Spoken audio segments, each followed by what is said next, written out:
Chapter 5. Diagon Alley. Harry woke early the next morning. Although he could tell it was daylight, he kept his eyes shut tight. "It was a dream," he told himself firmly. "I dreamed a giant called Hagrid came to tell me I was going to school for wizards.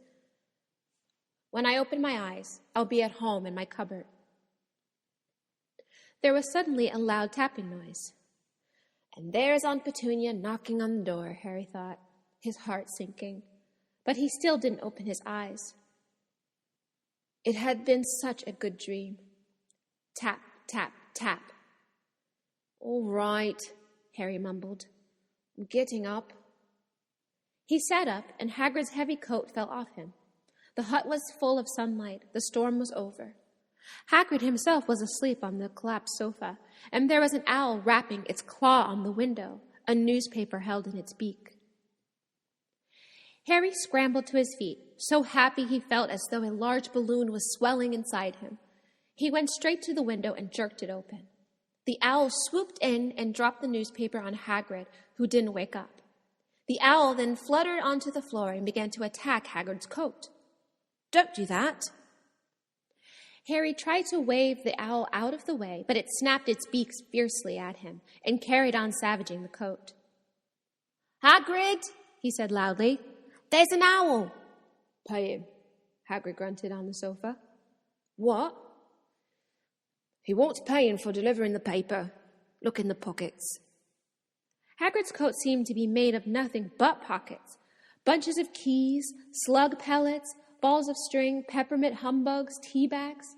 Finally, Harry pulled out a handful of strange-looking coins. "Give him 5 kunnuts," said Hagrid sleepily. "Kunnuts?" "The little bronze ones." Harry counted out 5 little bronze coins, and the owl held out his leg so Harry could put the money into a small leather pouch tied to it. Then it flew off through the open window. Hagrid yawned loudly, sat up, and stretched. "Best be off, Harry. Lots to do today. Gotta get up to London and buy all your stuff for school." Harry was turning over the wizard coins and looking at them. He had just thought of something that made him feel as though the happy balloon inside him got punctured. Hagrid?" said Hagrid, who was pulling on his large boots. "I haven't got any money." "You heard Uncle Vernon last night. He won't pay for me to go and learn magic." "Don't worry about that," said Hagrid, standing up and scratching his head. "Do you think your parents didn't leave you anything?" "But if their house was destroyed?" "They didn't keep their gold in the house, boy. Nah, first stop for us is Gringotts, Wizard's Bank. Have a sausage. They're not bad, called. And I wouldn't say no to a bit of your birthday cake neither." "Wizards have banks?" "Just one, Gringotts, run by goblins." Harry dropped the bit of sausage he was holding. "Goblins?" "Yeah, so you'd been mad to try and rob it, I'll tell you that. Never mess with goblins, Harry. Gringotts is the safest place in the world for anything you want to keep safe. Except maybe Hogwarts. As a matter of fact, I've got to visit Gringotts anyway. Hogwarts business." Hagrid drew himself up proudly. "He usually gets me to do important stuff for him, fetching you, getting things from Gringotts. Knows he can trust me, see? Got everything? Come on then." Harry followed Hagrid out onto the rock. The sky was quite clear now, and the sea gleamed in the sunlight. The boat Uncle Vernon had hired was still there, with a lot of water in the bottom after the storm. "How did you get here?" Harry said, looking around for another boat. "Flew," said Hagrid. "Flew?" "Yeah, but we'll go back in this. Not supposed to use magic now I've got you." They settled down in the boat, Harry still staring at Hagrid, trying to imagine him flying. "Seems a shame to row, though," said Hagrid, giving Harry another one of his sideways looks. "If I was to speed things up a bit, would you mind not mentioning it at Hogwarts?" "Of course not," said Harry, eager to see more magic. Hagrid pulled out the pink umbrella again, tapped it twice on the side of the boat, and they sped off toward land. "Why would you be mad to try and rob Gringotts?" Harry said. "Spells, enchantments," said Hagrid, unfolding his newspaper as he spoke. "They say there's dragons got in the high-security vaults, and then you got to find your way. Gringotts is hundreds of miles under London, see? Deep under the underground. You'd die of hunger trying to get out, even if you did manage to get your hands on something."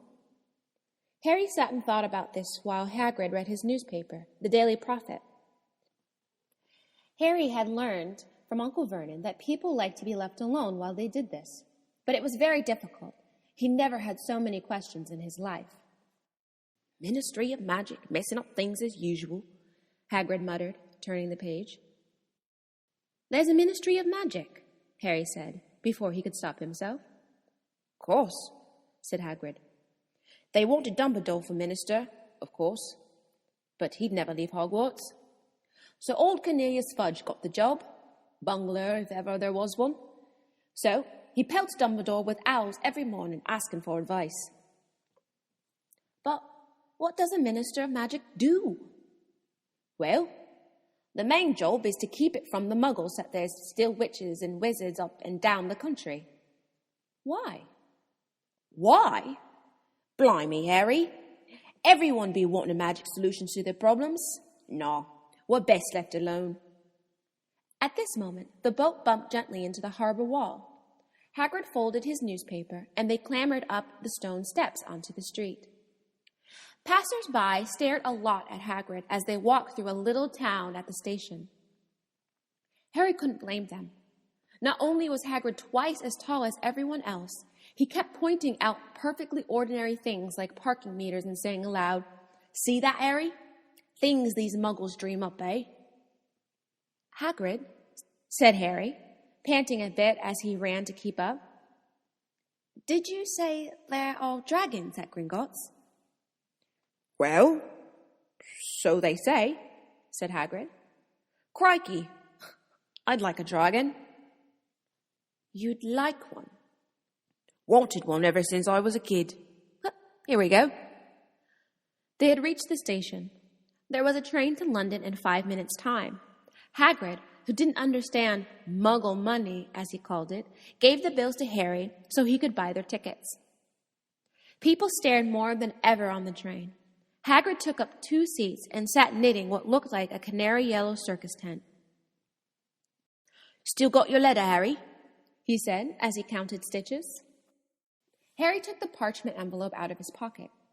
"Good," said Hagrid. "There's a list there of everything you need." Harry unfolded a second piece of paper he didn't notice the night before, and read, "Hogwarts School of Witchcraft and Wizardry. Uniform. First-year students will require 1. 3 sets of plain work robes, black. 2. 1 plain pointed hat, black, for day wear. 3. 1 pair of protective gloves, dragon hide or similar. 4. 1 winter coat, black, silver fastenings. Please note that all pupils' clothes should carry name tags. Course books. All students should have a copy of each of the following. The Standard Book of Spells, Grade 1, by Morinda Golshick. A History of Magic, by Bethinda Bagshot. Magical Theory, by Adalbert Walfling. A Beginner's Guide to Transformation, by Emmerich Switch. 1,000 Magical Herbs and Fungi, by Valinda Spore. Magical Drafts and Potions, by Arsenius Jigger. Fantastic Beasts and Where to Find Them, by Newt Scamander. The Dark Forces, A Guide to Self-Protection, by Quentin Tribble. Other equipment, 1 wand, 1 cauldron, pewter, standard size 2. 1 set glass or crystal vials, 1 telescope, 1 set brass scales. Students may also bring an owl or a cat or a toad. Parents are reminded that first years are not allowed their own broomsticks. Can we buy all this in London? Harry wondered aloud. "If you know where to go," said Hagrid. Harry had never been to London before. Although Hagrid seemed to know where he was going, he was obviously not used to getting there in an ordinary way.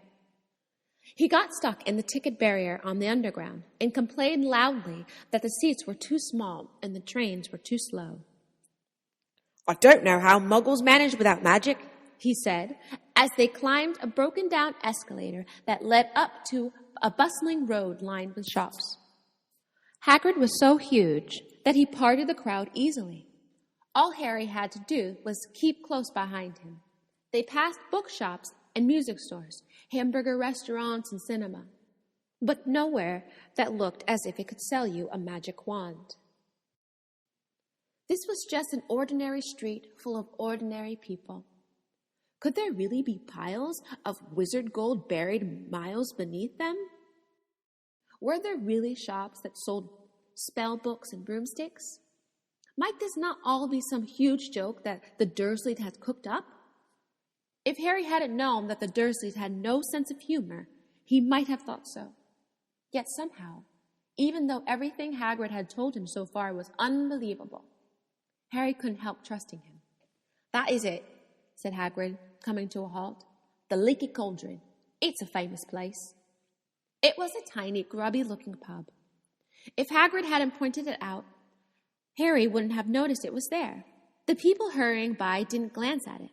Their eyes slid from the bookshop to one side to the record shop on the other, as if they couldn't see the Leaky Cauldron at all.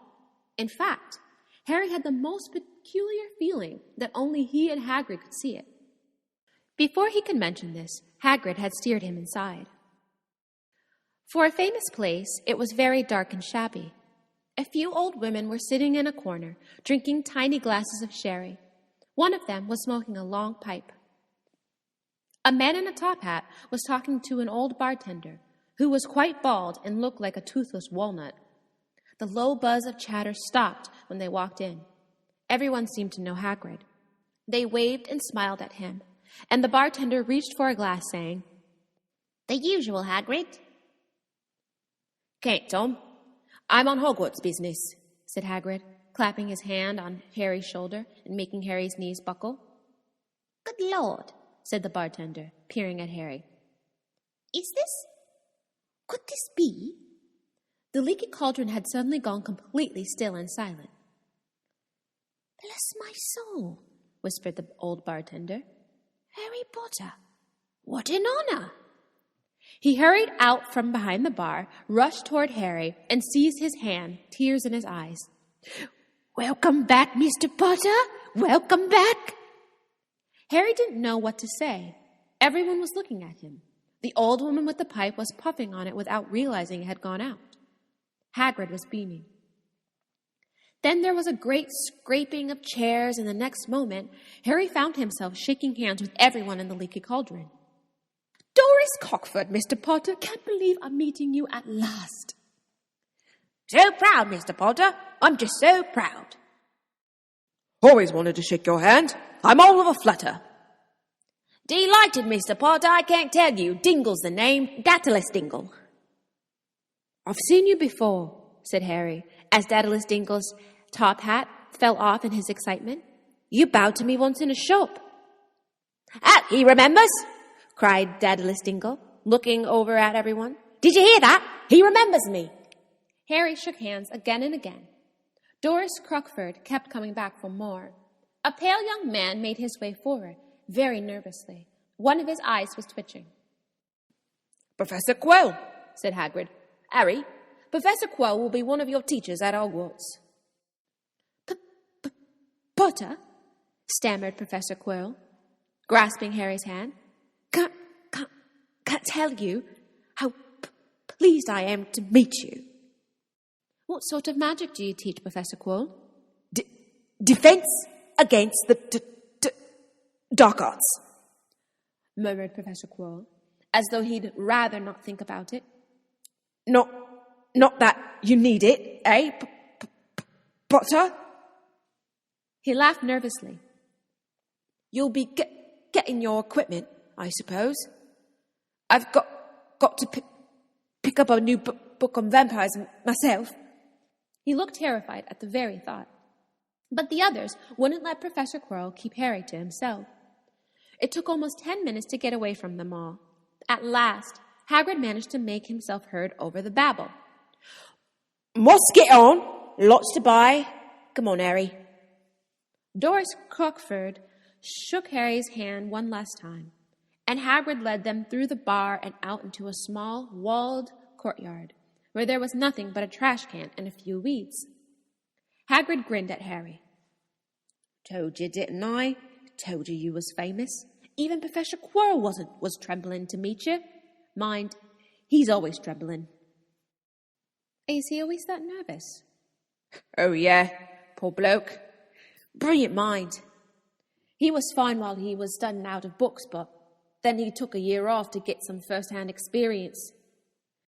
They must have met vampires in the Black Forest, and there was a nasty bit of trouble with a hag. Never been the same since. Scared of the students, scared of his own subject. Now, where's my umbrella? Vampires, hags. Harry's head was swimming. Hagrid, meanwhile, was counting bricks in the wall above the trash can. 3 up, 2 across, he muttered. Right. Stand back, Harry. He tapped the wall 3 times with the point of his umbrella. The brick he had touched quivered. It wiggled in the middle. A small hole appeared. It grew wider and wider. A second later, they were facing an archway large enough even for Hagrid, an archway onto a cobbled street that twisted and turned out of sight. Welcome, said Hagrid, to Diagon Alley. He grinned at Harry's amazement. They stepped through the archway. Harry looked quickly over his shoulder and saw the archway shrink instantly back into a solid wall. The sun shone brightly on the stack of cauldrons outside the nearest shop. Cauldrons, all size, copper, brass, pewter, silver. Self-stirring, collapsible, said the sign hanging over them. Yeah, you'll be needing one, said Hagrid. But we ought to get your money first. Harry wished he had 8 more eyes. He turned his head in every direction as they walked up the street, trying to look at everything at once. The shops, the things outside them, the people doing their shopping. A plump woman outside the apothecary was shaking her head as they passed, saying, "Dragon liver, 17 sickles an ounce? They're mad." A low, soft hooting came from a dark shop with a sign saying, "Ilops Owl Emporium." Tonry, Screech, Barn, Brown, and Snowy. Several boys of about Harry's age had their noses pressed against a window with broomsticks in it. "Look," Harry heard one of them saying, "the new Nimbus 2000, fast as ever." There were shops selling robes, shops selling telescopes, and strange silver instruments Harry had never seen before. Windows stacked with barrels of bat spleens and eel's eyes, tottering piles of spell books, quills, and rolls of parchment, potion bottles, globes of the moon. "Gringotts," said Hagrid. They had reached a snowy white building that towered over the other little shops. Standing beside its burnished brown doors, wearing a uniform of scarlet and gold, was... "Yeah, that's a goblin," said Hagrid quietly as they walked up the stone steps towards him. The goblin was about a head shorter than Harry. He had a swarthy, clever face, a pointed beard, and, Harry noticed, very long fingers and feet. He bowed as they walked inside. Now they were facing a second pair of doors, silver this time, with words engraved upon them. "Enter, stranger, but take heed of what awaits the sin of greed. For those who take, but do not earn, must pay most dearly in their turn. So if you seek beneath our floors a treasure that was never yours, thief, you have been warned, beware of finding more than treasure there." "Like I said, you'd be mad to try and rob it," said Hagrid. A pair of goblins bowed them through the silver doors, and they were in a vast marble hall.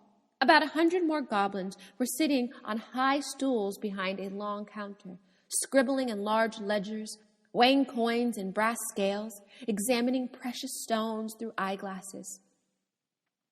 There were too many doors to count leading off the hall, and yet more goblins were showing people in and out of these. Hagrid and Harry made for the counter.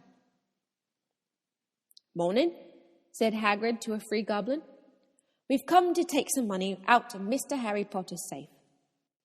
"You have his key, sir?" "Got it here somewhere," said Hagrid, and he started emptying his pockets onto the counter, scattering a handful of moldy dog biscuits over the goblin's book of numbers. The goblin wrinkled his nose. Harry watched the goblin on their right weighing a pile of rubies, as big as glowing coals. "Got it," said Hagrid at last, holding up a tiny gold key. The goblin looked at it closely. "That seems to be in order." "I've also got a letter here from Professor Dumbledore," he said importantly, throwing out his chest. "It's about you-know-what in Vault 713. The goblin read the letter carefully.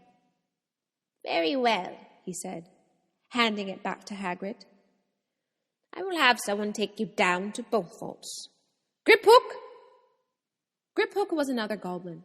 Once Hagrid had crammed all the dog biscuits back inside his pockets, he and Harry followed Griphook toward one of the doors leading off the hall. "What's the you-know-what in Vault 713? Harry said. "Can't tell you that," said Hagrid mysteriously. "Very secret. Hogwarts business. Dumbledore's trusted me. More than my job's worth to tell you that." Griphook held the door open for them. Harry, who had expected more marble, was surprised. They were in a narrow stone passageway lit by flaming torches. It sloped steeply downward, and there was little railway tracks on the floor. Griphook whistled, and a small cart came hurtling up the tracks toward them. They climbed in, Hagrid with some difficulty, and were off. At first they hurtled through the maze of twisting passages. Harry tried to remember left, right, left, middle, fork, right, left, but it was impossible. The rattling cart seemed to know its own way because Griphook wasn't steering. Harry's eyes stung as the cold air rushed past them, but he kept them wide open. Once, he thought he saw a burst of fire at the end of the passage and twisted around to see if it was a dragon, but too late. They plunged even deeper, passing an underground lake where large stalactites and stalagmites grew from the ceiling floor. "I never know," Harry called to Hagrid over the noise of the cart. "What's the difference between stalagmite and stalactite?" "Stalagmite's got an M in it," said Hagrid. "And don't ask me questions just now. I think I'm going to be sick." He did look very green, and when the cart stopped at last beside a small door in a passage hall, Hagrid got out and had to lean against the wall to stop his knees from trembling. Griphook unlocked the door. A lot of green light came billowing out, and as it cleared, Harry gasped. Inside were mounds of gold coins, columns of silver, heaps of little bronze Canucks. "All yours," smiled Hagrid. "All Harry's? It was incredible. The Dursleys couldn't have known about this, or they'd have had it from him faster than a blink. How often had they complained how much Harry had cost them? And all the time there had been a small fortune belonging to him, buried deep under London. Hagrid helped Harry pile some of it into a bag. "The gold ones are galleons," he explained. 17 silver sickles to a galleon, and 29 ganots to a sickle. It's easy enough. Right. That should be enough for a couple of terms. We'll keep the rest safe for you." He turned to Griphook. "Vault 713 now, please. And could we go more slowly?" "One speed only," said Griphook. They were going even deeper now and gathering speed. The air became colder and colder as they hurtled round tight corners. They went rattling around an underground ravine, and Harry leaned over the side to try to see what was down at the dark bottom. But Hagrid groaned and pulled him back by the scruff of his neck. Vault 713 had no keyhole. "Stand back," said Griphook importantly. He stroked the door gently with one of his long fingers, and it simply melted away. If anyone but a Gringotts goblin tried that, they'd be sucked through the door and trapped in there, said Griphook. How often do you check to see if anyone's inside? Harry asked. About once every 10 years, said Griphook, with a rather nasty grin. Something really extraordinary had to be inside this top-security vault, Harry was sure, and he leaned forward eagerly, expecting to see fabulous jewels at the very least. But at first he thought it was empty. Then he noticed a grubby little package wrapped in brown paper lying on the floor. Hagrid picked it up and tucked it deep into his coat. Harry longed to know what it was, but knew better not to ask. Come on, back in this infernal cart. And don't talk to me on the way back. It's best if I keep my mouth shut, said Hagrid. One wild cart ride later, they stood blinking in the sunlight outside Gringotts. Harry didn't know where to run first, now that he had a bag of money. He didn't know how many galleons there were to a pound to know that he was holding more money than he had in his whole life.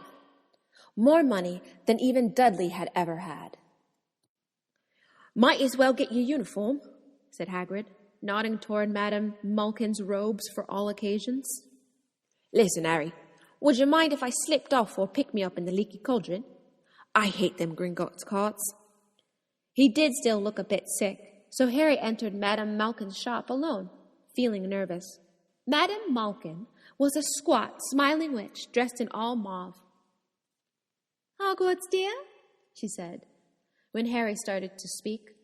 Got the lot here. Another young man being fitted up just now, in fact. In the back of the shop, a boy with pale, pointed face was standing on a footstool while a second witch pinned up his long robes.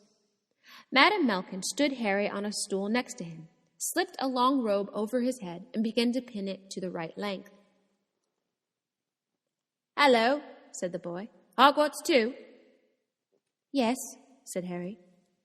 My father's next door buying my books, and my mother's up the street looking at wands, said the boy. He had a bored, drawling voice. Then I'm going to drag them off to look at racing brooms. I don't see why first years can't have their own. I think I'll bully father into getting me once, and I'll smuggle it somehow. Harry was strongly reminded of Dudley. Have you got your own broom? The boy went on. No, said Harry. Play Quidditch at all? No, Harry said, wondering what on earth Quidditch could be. I do. Father says it's a crime if I'm not picked to play from my house, and I must say I agree. You know what house you'll be in yet? No, said Harry, feeling more stupid by the minute. Well, no one really knows until they get there, do they? But I know I'll be Slytherin. All our family had been. Imagine being Hufflepuff. I think I'd leave, wouldn't you? Said Harry, wishing he could say something a bit more interesting. I say, look at that man, said the boy suddenly, nodding toward the front window. Hagrid was standing there, grinning at Harry and pointing at 2 large ice creams to show he couldn't come in. That's Hagrid, said Harry, pleased to know something the boy didn't. He works at Hogwarts. Oh, said the boy, I've heard of him. He's sort of a servant, isn't he? He's the gamekeeper, said Harry. He was liking the boy less and less every second. Yes, exactly. I heard he's a sort of savage. Lives in a hut on the school grounds, and every now and then he gets drunk, tries to do magic, and ends up setting fire to his bed. I think he's brilliant, said Harry coldly. Do you? Said the boy with a slight sneer. Why is he with you? Where are your parents? They're dead, said Harry shortly. He didn't feel much like going into the matter with this boy. Oh, sorry, said the other, not sounding sorry at all. But they were our kind, weren't they? They were a witch and a wizard, if that's what you mean. I really don't think they should let the other lot in, do you? They're just not the same. They've never been brought to know our ways. Some of them have never even heard of Hogwarts until they get the letter. Imagine. I think they should keep it to the old wizarding families. What's your surname, anyway? But before Harry could answer, Madame Malkin said, "That's you done, my dear." And Harry, not sorry for an excuse to stop talking to the boy, hopped down from the footstool. "Well, I'll see you at Hogwarts, I suppose," said the drawling boy. Harry was rather quiet as he ate the ice cream Hagrid had bought him, chocolate and raspberry with chopped nuts. "What's up?" said Hagrid. "Nothing," Harry lied. They stopped to buy parchment and quills. Harry cheered up a bit when he found a bottle of ink that changed color as you wrote. When they left the shop, he said, "Hagrid, what's Quidditch?" Blimey, Harry. I keep forgetting how little you know, not knowing Quidditch. "Don't make me feel worse," said Harry. He told Hagrid about the pale boy and Madame Malkin's. "And he said people from Muggle families shouldn't even be allowed in." You're not from a Muggle family. If he'd known who you were, he's grown up knowing your name if his parents were wizarding folk. You saw what everyone in the Leaky Cauldron was like when they saw you. Anyway, what does he know about it? Some of the best I ever saw were the only ones with magic in them and a long line of Muggles. Look at your mom. Look what she had for a sister. "So, what is Quidditch?" It's our sport, wizard sport. It's like soccer in the Muggle world. Everyone follows Quidditch. Played up in the air on broomsticks. And there's 4 balls. Sort of hard to explain the rules. "And what are Slytherin and Hufflepuff?" Schoolhouses. There's 4. Everyone says Hufflepuff are a lot of duffers, but "I bet I'm a Hufflepuff," said Harry gloomily. better Hufflepuff than Slytherin, said Hagrid darkly. There's not a single witch or wizard who went bad who wasn't Slytherin. You know who was one. Sorry. You know who was at Hogwarts? Years ago, said Hagrid. They bought Harry's school books in a shop called Flourish and Lots, where the shelves were stacked to the ceiling with books as large as paving stones, bound in leather. Books the size of postage stamps and covers of silk. Books full of particular symbols, and a few books with nothing in them at all. Even Dudley, who never read anything, would have been wild to get his hands on some of these. Hagrid almost had to drag Harry away from curses and counter-curses. Bewitch your friends and befuddle your enemies with the latest revenges, hair loss, jelly legs, tongue-tying, and much, much more.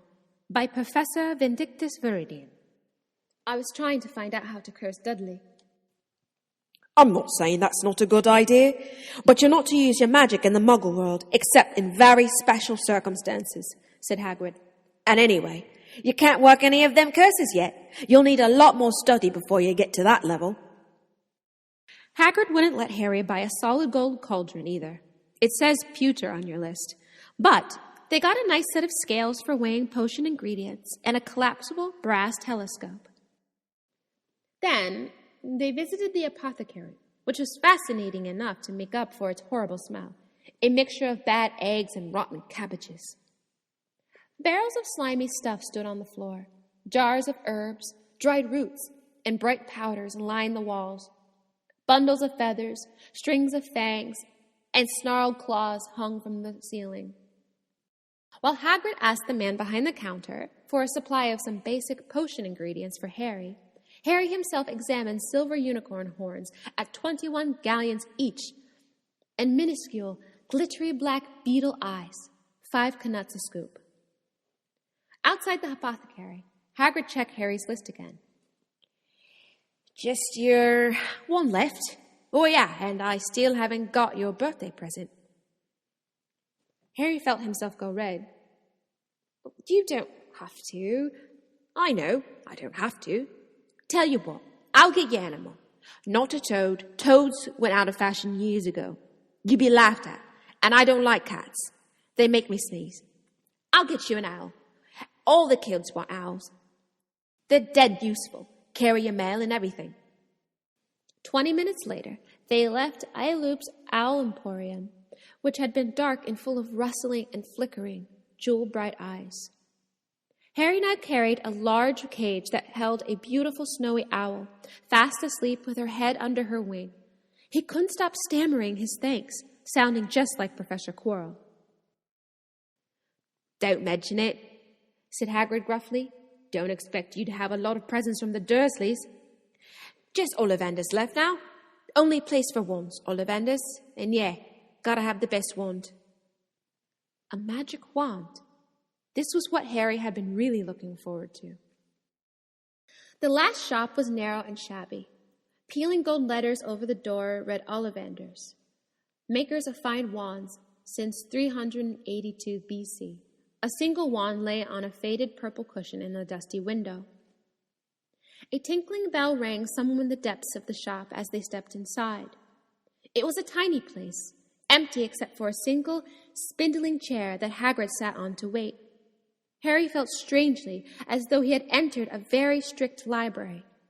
He swallowed a lot of questions that had just occurred to him, and looked instead at the thousands of narrow boxes piled neatly right up to the ceiling. For some reason, the back of his neck prickled. The very dust and silence in here seemed to tingle with some sort of secret magic. "Good afternoon," said a soft voice. Harry jumped. Hagrid must have jumped too, because there was a loud crunching noise, and he got quickly off the spindling chair. An old man was standing before them, his wide, pale eyes shining like moons through the gloom of the shop. "Hello," said Harry awkwardly. "Ah, yes," said the man. Yes. I thought I'd be seeing you soon. Harry Potter?" It wasn't a question. "You have your mother's eyes. It seems only yesterday she was in here herself, buying her first wand. 10¼ inches long, swishy made of willow. Nice wand for charm work." Mr. Ollivander moved closer to Harry. Harry wished he could blink. Those silvery eyes were a bit creepy. "Your father, on the other hand, favored a mahogany wand, 11 inches, pliable, a little more powerful and excellent for transfiguration."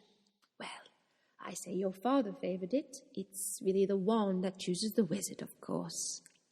Mr. Ollivander had come so close that he and Harry were almost nose to nose. Harry could see himself reflected in those misty eyes. "And that's where—" Mr. Ollivander touched the lightning scar on Harry's forehead with a long white finger. "I'm sorry to say I sold the wand that did that," he said softly. 13½ inches. You, powerful wand, very powerful, and in the wrong hands. Well, if I'd known what that wand was going out into the world to do." He shook his head and then, to Harry's relief, spotted Hagrid. Rubius Hagrid, how nice to see you again. Oak, 16 inches, rather bendy, wasn't it?" "It was, sir, yes," said Hagrid. "But I suppose they snapped it in half when you got expelled," said Mr. Ollivander, suddenly stern. Yes, they did, yes," said Hagrid, shuffling his feet. "I've still got the pieces, though," he added brightly. "But you don't use them," said Mr. Ollivander sharply. "Oh, no, sir," said Hagrid quickly. Harry noticed he gripped his pink umbrella very tightly as he spoke. Said Mr. Ollivander, giving Hagrid a piercing look. "Well now, Mr. Potter, let me see." He pulled a long tape measure with silver markings out of his pocket. "Which is your wand arm?" Well, I'm right-handed," said Harry. "Hold out your arm. That's it." He measured Harry from shoulder to finger, then wrist to elbow, shoulder to floor, knee to armpit, and around his head. As he measured, he said, "Every Ollivander wand has a core of a powerful magical substance, Mr. Potter. We use unicorn hairs, phoenix tail feathers, and the heartstrings of dragons. No two Ollivander wands are the same, just as no two unicorns, dragons, or phoenixes are quite the same. And, of course, you will never get such good results with another wizard's wand." Harry suddenly realized that the tape measure, which was measuring between his nostrils, was doing this on its own. Mr. Ollivander was flitting around the shelves, taking down boxes. "That will do," he said, and the tape measure crumbled into a heap on the floor. "Right then, Mr. Potter, try this one. Beechwood and dragon heartstrings, 9 inches, nice and flexible. Just take it and give it a wave." Harry took the wand and, feeling foolish, waved it around a bit, but Mr. Ollivander snatched it out of his hand almost at once. Maple and phoenix feather. 7 inches, quite wimpy. Try? Harry tried, but it had hardly raised the wand when it, too, was snatched back by Mr. Ollivander. No. Here, ebony and unicorn hair, 8.5 inches, springy. Go on, try it. Harry tried and tried.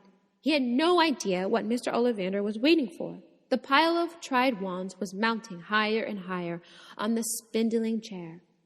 But the more wands Mr. Ollivander pulled from the shelves, the happier he seemed to become. Tricky customer, eh? Not to worry, we'll find the perfect match here somehow. I wonder now. Yes, why not? Unusual combination. Holly and phoenix feather, 11 inches, and nice and supple. Harry took the wand and felt a sudden warmth in his fingers. He raised the wand above his head, brought it swooshing down below the dusty air, and a stream of red and gold sparks shot from the end like a firework, throwing the dancing spots of light on the walls. Hagrid hooted and clapped, and Mr. Ollivander cried, "Bravo! Yes, indeed. Oh, very good. Well. How curious, how very curious." He put Harry's wand back into its box and wrapped it in brown paper, still murmuring, "Curious." "Sorry," said Harry, "but what's curious?" Mr. Ollivander fixed Harry with his blue stare. "I remember every wand I've ever sold, Mr. Potter. Every single wand. It so happens that the phoenix whose tail feather is in your wand gave another feather, just one other. It is very curious indeed that you should be destined for this wand when its brother gave you that scar." Harry swallowed. "Yes, 13.5 inches. Hugh, curious indeed how these things happen. The wand chooses the wizard, remember. I think we must expect great things from you, Mr. Potter. After all, he who must not be named did great things. Terrible, yes, but great." Harry shivered. He wasn't sure he liked Mr. Ollivander too much. He paid 7 gold galleons for his wand, and Mr. Ollivander bowed them from his shop. The late afternoon sun hung low in the sky as Harry and Hagrid made their way back down Diagon Alley, back through the wall, back through the leaky cauldron, now empty. Harry didn't speak at all as they walked down the road. He didn't even notice how much people were gawking at them on the underground, laden as they were with all their fancy-shaped packages, with a snowy owl asleep in its cage on Harry's lap. Up another escalator, out onto Paddington Station. Harry only realized where they were when Hagrid tapped him on the shoulder. "Got time for a bite to eat before your train leaves?" he said. He bought Harry a hamburger, and they sat down on plastic seats to eat them. Harry kept looking around. Everything looked so strange somehow. "You're all right, Harry. You're very quiet," said Hagrid. Harry wasn't sure he could explain. He'd just had the best birthday of his life, and yet he chewed his hamburger, trying to find the words. "Everyone thinks I'm special," he said, at last. "All those people in Leaky Cauldron, Professor Quirrell, Mr. Ollivander. But I don't know anything about magic at all. How can they expect great things? I'm famous, and I can't even remember what I'm famous for. I don't know what happened when the night my parents died." Hagrid leaned across the table. Behind the wild beard and eyebrows, he wore a very kind smile. "Don't worry, Harry. You'll learn fast enough. Everyone stops at the beginning at Hogwarts. You'll be just fine. Just be yourself.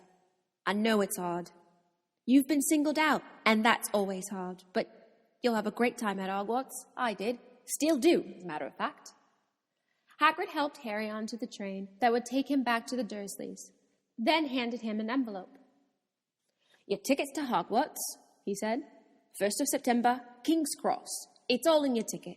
Any problems with the Dursleys, send me a letter with your owl. She'll know where to find me. See you soon, Harry. The train pulled out of the station. Harry wanted to watch Hagrid until he was out of sight. He rose in his seat and pressed his nose against the window, but he blinked, and Hagrid was gone.